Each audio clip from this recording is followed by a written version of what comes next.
venons de voir à quel point il est important de préserver et d'entretenir la forêt pour la rendre plus résiliente, pour préserver la biodiversité, pour absorber du carbone et lui permettre ainsi de lutter avantageusement contre le changement climatique. Mais nous avons également besoin de la forêt pour produire du bois. Les charpentes, la menuiserie, les meubles, le parquet, mais aussi la pâte à papier. On valorise également le bois pour fabriquer du bois d'énergie. Nous allons maintenant nous intéresser à un autre usage du bois, l'emballage en bois. Il fait de plus en plus partie de notre quotidien et c'est un précieux allié écologique. Nous allons faire quelques courses sur le marché de Niort où m'attend Sébastien Paco, il est maraîcher. Yeah. Come on. Yeah. Listen. Serendipity, no negativity. You gotta make sure your energy good to keep with me. To all my friends and my enemies, I'm sharing my amenities with you, so it don't matter what you did to me or what you didn't do, what I did to you. My whole point is I'ma keep the drama to a minuscule. If you ain't got it, yeah, get a clue. And we'll just move to a different beat. We make a difference too. C'est bien, c'est rangé, Sébastien. Ça va bien? Ça va, Stéphane, oui. Ravi de vous rencontrer. De l'emballage bois, il y en a quasiment partout ici. C'est quoi, c'est un incontournable? Alors, c'est un incontournable. C'est là-dedans qu'on reçoit les fruits et les légumes. Ça a toujours été comme ça. C'est traditionnel. Il y a 80%, on va dire, de la marchandise qui arrive dans les emballages bois. Voilà. Qu'est-ce qui justifie ça? C'est pratique, c'est résistant, puis c'est renouvelable. C'est du bois, donc c'est inépuisable, quoi. Voilà. Ça a été fabriqué en fonction des produits, parce que je vois qu'il y a des tailles différentes. Alors, il y a des tailles différentes, oui. Il y a les petites, ça sert alors souvent pour les champignons, pour le persil. Ouais. Et ils sont assez standards, surtout par rapport à la surface en fait, que ça prend dans un frigo. Vous avez de cette taille-là, pareil. C'est un peu plus haut. Voilà, c'est un petit peu plus haut. Vous avez parfois des abricots, du raisin. Et puis vous avez cette taille-là. Là, c'est la plus grande. Alors ça, c'est l'intermédiaire. Vous en avez des plus ou moins hautes. Et puis vous avez les pommes. C'est encore une fois plus haut. Elle est très courante, en fait, celle-ci, ouais. Mais alors, c'est génial, parce que quand le marché est terminé, on ramène le camion, on les superpose les unes sur les autres. On range tout ça dedans. Et puis après, on déballe, on laisse le bois. C'est assez chaleureux. Voilà, beaucoup plus chaleureux que le plastique et puis que le carton. D'autres dimensions pour le céleri, par exemple. Ah oui, chez vous, quand il n'y en a plus, il y en a encore. Hein. Ah, il y en a encore, oui. Sébastien, quelle est la réaction du consommateur? Parce que est-ce qu'ils sont comme moi, à savoir que lorsque je vois un emballage bois, j'ai plus confiance dans la qualité du produit. Rassurant. Je me dis que c'est naturel, c'est sain, c'est bien. Tout à fait, c'est rassurant en fait. Ouais. C'est un produit chaleureux et rassurant. Voilà. Si je dis que le bois fait vendre, je me trompe pas? Non, c'est même tout à fait le cas. Bon, bah, je garde ça dans un coin de ma tête. Bonne journée, bien. Sébastien. Bonne journée, Stéphane. Merci.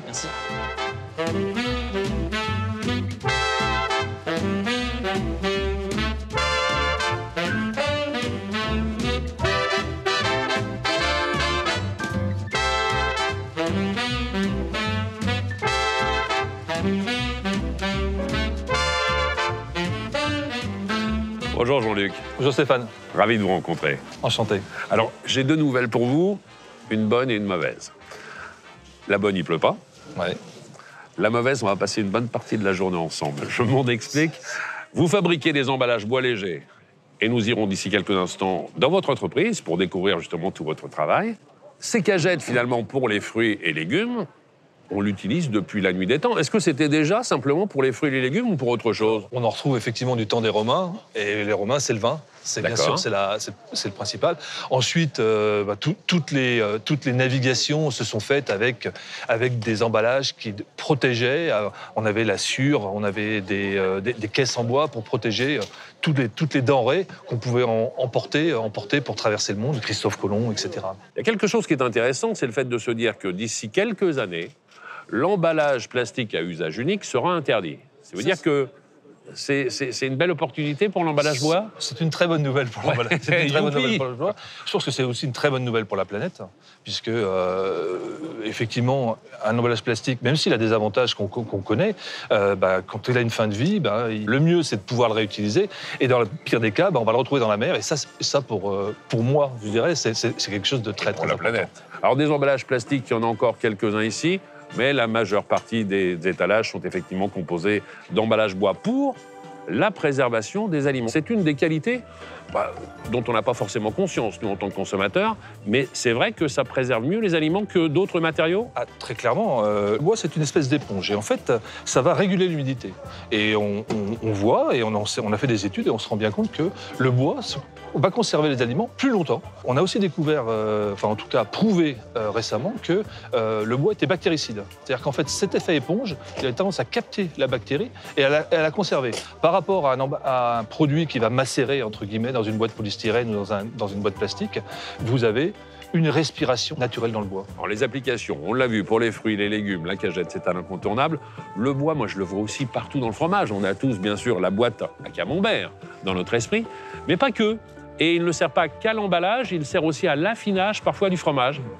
La boîte à camembert, c'est plusieurs dizaines de millions de caisses par an. Hein. C'est juste énorme. Après, le bois, c'est aussi un élément d'affinage. Et certains fromages vont même utiliser le bois jusqu'à apporter en fait des notes boisées, des notes de résine. Le bois a donc ces deux qualités, celui de conserver avec cette solidité et celui d'apporter effectivement un plus. Bon, le bois, c'est aussi les barriques de vin. C'est exactement le même principe pour le fromage. Bien sûr. Alors, quand on est sur le marché de Niort, il y a bien sûr les fruits, les légumes, il y a ce qu'on vient d'évoquer il y a quelques instants, le fromage, il y a aussi la poissonnerie, les marailleurs qui sont là. Et la bourriche d'huîtres, c'est aussi un incontournable et c'est aussi un emballage bois léger. Totalement incontournable. C'est là aussi, c'est l'emballage par excellence des huîtres, parce que ça résiste à l'eau, c'est solide. C'est l'emballage le plus efficace pour les huîtres. Dans votre entreprise, vous travaillez, vous fabriquez de l'emballage léger, vous allez me dire combien de références, quelles sont les essences de bois que vous travaillez pour justement nous permettre d'avoir ça sur les marchés et un petit peu partout. Je vais vous retrouver un petit peu plus tard. Restez avec moi, on va s'intéresser à un autre emballage spécifique, qu'on connaît tous également, la palette. La palette, c'est indispensable pour transporter les différentes marchandises. Et la palette, c'est certainement l'emballage le plus écolo par définition, parce qu'il offre l'avantage d'être réutilisable et réparable.